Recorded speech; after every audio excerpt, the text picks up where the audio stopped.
When I was just a wee lad, I picked up my copy of Amphibian Weekly, which I received monthly, and I saw in it a story called The Mystery of Don Chanko. And that story has impacted me today, up until today, and I would like to iterate it to you to see if it impacts you. See, Don Chanko was a frog. And he wasn't the only frog in this story. There was Aurelian, Jacob, Byron, and Don Chanko. Now, these four frogs were considered the best hoppers and leapers in the entire planet. They were so good that the United Nations erected a tower a mile high in Europe with a spiral staircase all the way to the top. And the object was for Aurelian, Jacob, Byron, and Don Chanko to meet at this staircase where there would be a ribbon, there would be a man with a gun. And he would fire it, the ribbon would drop, and they would hop up the staircase. Whoever got to the top first would be considered the greatest hopper to have ever lived. Now, this was years in the making. When the event came to be, and the day arrived, we had millions of people thronging this tower. We had CNN and Fox News with helicopter coverage. We had ESPN, which administered and delivered a Titantron screen to the right side of the tower so the crowd could watch the frogs hop up this staircase. And even further than that, there was an ESPN analysis screen to the right side of that, which measured the leaps of the frogs, the circumference of their throat thingies, whatever that is, and the accumulation of frog sweat coming off of their back. Now, when the day arrived, the crowd was buzzing, and the frogs had lined up. The ribbon dropped, the gun fired, and the frogs started hopping.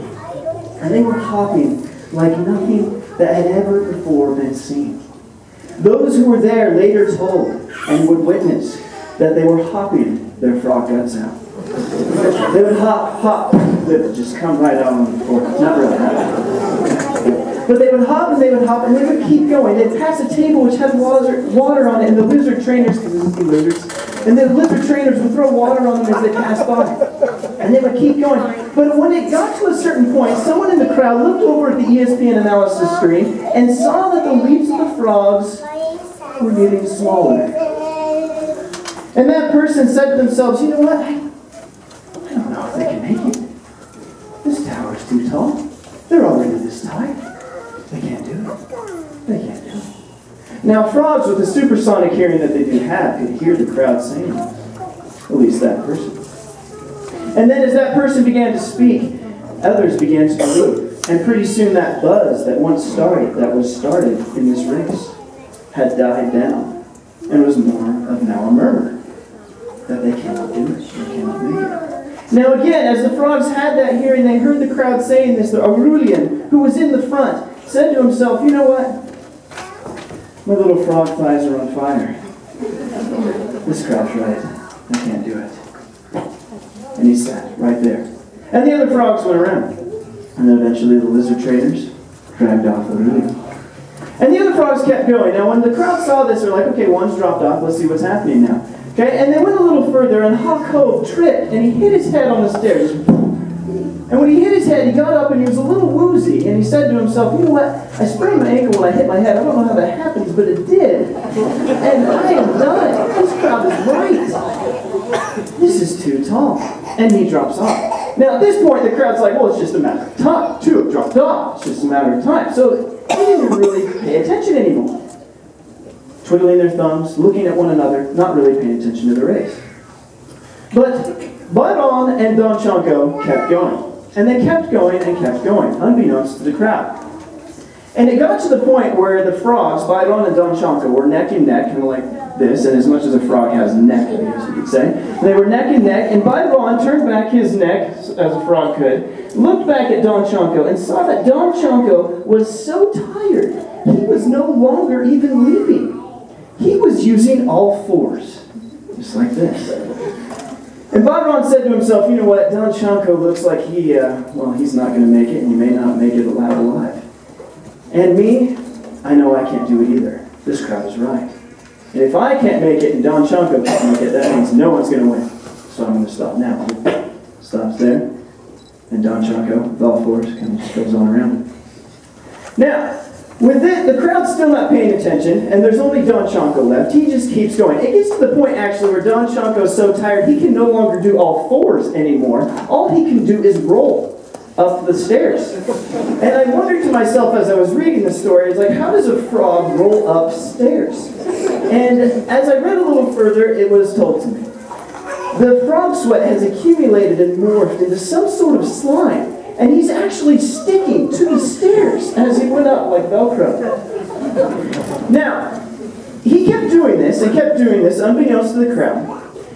And as he kept doing it, he got to the third to last step and paused. Now, someone in the crowd looking over at the ESPN screen saw Don Chanko in the third to last step. And they grabbed other people's heads and went, look! Don Chanko's in the third to last step. And they're holding their breath and they're passing out because they're holding their breath too long and the lizards have to carry them. Now, with Don Chanko on the third to last step, pausing, knowing he's the only one left, throat thingy going like this, he puts all of his final energy into one massive leap. And he skips the 3 steps and just crash lands across the finish line. He's unconscious for 10 minutes. He forgets his name for 15 minutes. But the crowd erupts into this enormous applause, which shakes the building, which wakes up Don Chanko, and he's like, oh, who am I? And the CNN and Fox News helicopters go up and they grab Don Chanko and they grab him and they're pulling him down like this because he's so tired. And when they get down to the bottom, they drop, well, they don't drop him, they set him. They set him down onto the ground. And the reporters who want to talk to this frog, because he's the only one that did it out of all 4, they come up to this frog and they're like, excuse me, and then they have to go down here because he's a frog. And they're like, excuse me, how did you, over any other frog, do this? And now Don Chanko does something very awkward at this time. He simply stares back at the reporter and says nothing. And then, realizing what has just happened, Don Chanko says, well, I'm sorry. I was wearing my earplugs. What did you say? Now, there were 2 surprises that day. One, that Don Chanko was from either Ukraine or Russian. And they didn't know that. And the other surprise was that this frog was wearing earplugs. He couldn't hear the crowd. He couldn't hear the crowd say, you can't make it to the top. And because he didn't hear them, he didn't believe them. Maybe listen to Eye of the Tiger beforehand too. They can get about any staircase, right? As I finished this magazine, this article in this magazine, it left me with this question, which I now leave with you. When in your life do you need to wear earplugs? Thank you.